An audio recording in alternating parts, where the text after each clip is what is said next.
Hey guys, Dave here. Welcome to the Centurions Review, the punk rock band of wargame review institutions. This is Chariots of Fire, not the movie, but Warfare in the Bronze Age, 2300 to 1200 BC from GMT Games. And it's from Richard Berg and Mark Herman. And it's part of their Great Battles of History series. I actually played this with my friend, that must have been 10, 11 years, about 11 years ago. We just played the first scenario. I wasn't too impressed by the first scenario, but that was just the first scenario. I don't think it had any chariots in it or anything, so I'm sure the later scenarios are probably better. It looks like the first one's just a learning thing. But it says it's higher medium complexity and solitaire suitability is very high. The Great Battles of History series ventures back into the mists of time, the Bronze Age or the Age of the Chariot, from approximately 1700 BC to 1200 BC, which was the abrupt end of the Bronze Age. The chariot reigned supreme on the battlefield. It was the first modern weapon system, and chariots controlled most of warfare until actual cavalry appeared in the middle of the Iron Age. Alright, let's take a look inside. It's got several maps, if I recall correctly.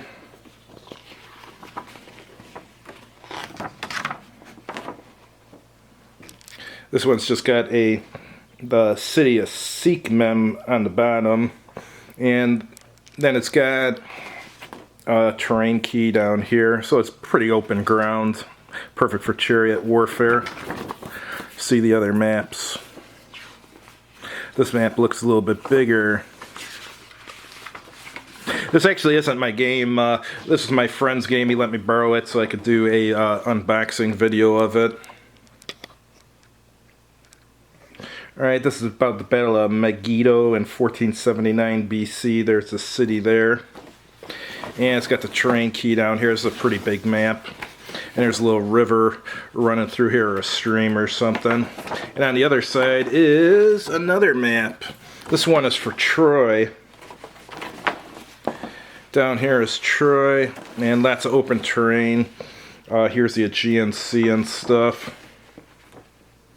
And that's the Scamander River. Cool.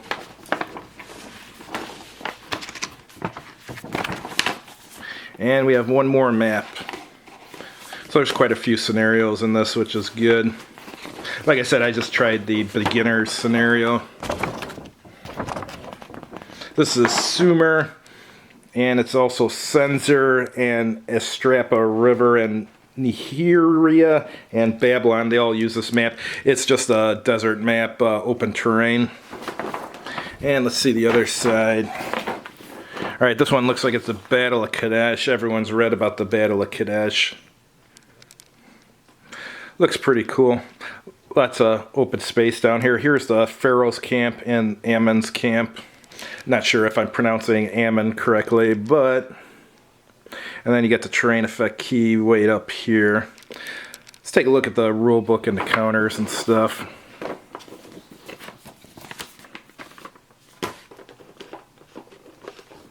Alright, here's the charts. Got a movement cost chart. Shock combat results table. Yeah, I noticed in GMT games they like to call melee combat and the ancient warfare, oftentimes they call it shock combat for some reason. Never really heard that. I mean, there's nothing wrong with calling it that. I've never really heard that outside of hex and shit war games. Like in miniature war games, I've never seen a rule set that referred to melee as shock combat. And you got a shock superiority chart, clash of arms chart, and fire versus armor chart, and the missile range and results table, and heroic combat summary. Interesting. So I guess you got heroic characters in some of the scenarios. Here's the rule book. Looks like the rule book's black and white. This is from 2010. When I first played this, I think it was in either 2010 or 2011, so I played this when it was new to the market. Looks like you got 24 pages of rules. On the back here is the sequence of play. Let's take a look at that. initiative, determination, activation, orders phase, and you have your movement and missile fire segment, shock combat segment, replace, reload, and remove phase, and then a withdraw phase. And then it's got a inventory of the components here. Let's take a quick look through here. Alright, starts out talking about the what the values mean on the different shits. And it's got terminology part here. And here's just going into the sequence of play, and afterwards going into it in more detail, the different sections. And looks like there's facing in this game. Chariot pass-throughs, chariot turnover, that's an optional rule. That sounds kind of cool, actually. And a little example of play down here. It's got reaction fire, and they're going into their shock combat.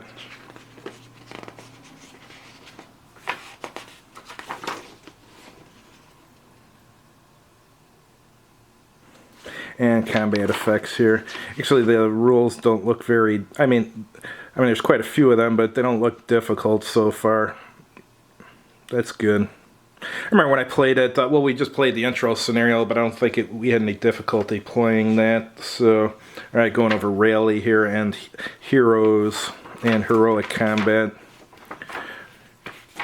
And a picture of the counters in case you lose one, so you can make a replacement for yourself. Alright, here's a scenario book. Looks like the number of battles, we have 1, 2, 3, 4, 5. Got 9 battles, that's pretty good replayability.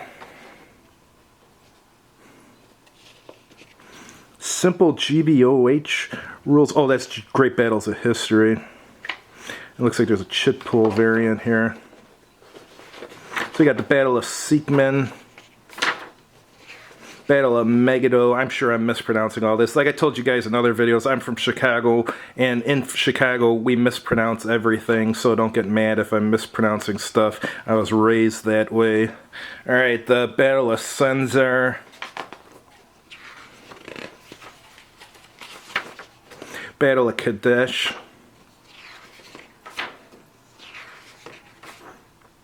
Battle of Nerea. Yeah, I gotta work on my ancient Egyptian pronunciations, or whatever that is. Sumerian, I don't know where that is. Babylon. Troy, that's cool.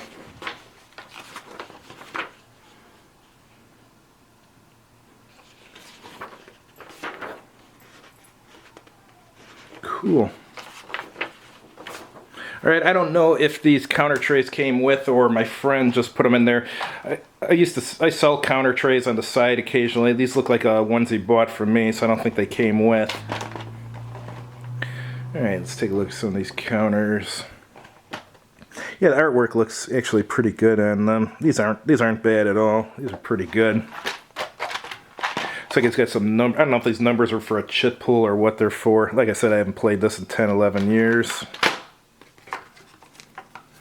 And some more here. Yeah, they look alright. A little bit small, but they're okay. Here's some more charts. Let's see, is this the same or... No, this is different. Leadership summary charts.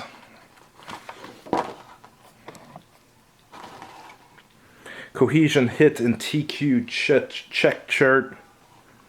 And it's got the sequence of play there. Status effect chart and leader casualty chart and chariot turnover table. Got some more stuff here. Terrain effects chart. Missile fire results table. Unit capabilities chart. Shock results table. Weapon system, die roll matrix, and die roll summary chart. Here's the standard charts and tables, number 2. Yeah, this is just for the other player. That's cool, so they got one for each, got them for each player. Alright, for the other player, and for the other player, what do we have down here? This is for keeping track of the game turn, the route points, and so forth. Interesting. And got some little baggies here, that's good. And this is to tell you he's carefully hand-packed and inspected your game before shipment. That's good. Thanks for watching. If you like this video, please click like on it. If you haven't done so already, please subscribe to this channel. And if you've tried this game, why don't you comment and let us know about it. Let us know about some of the great games you've had and stuff. Have a good evening.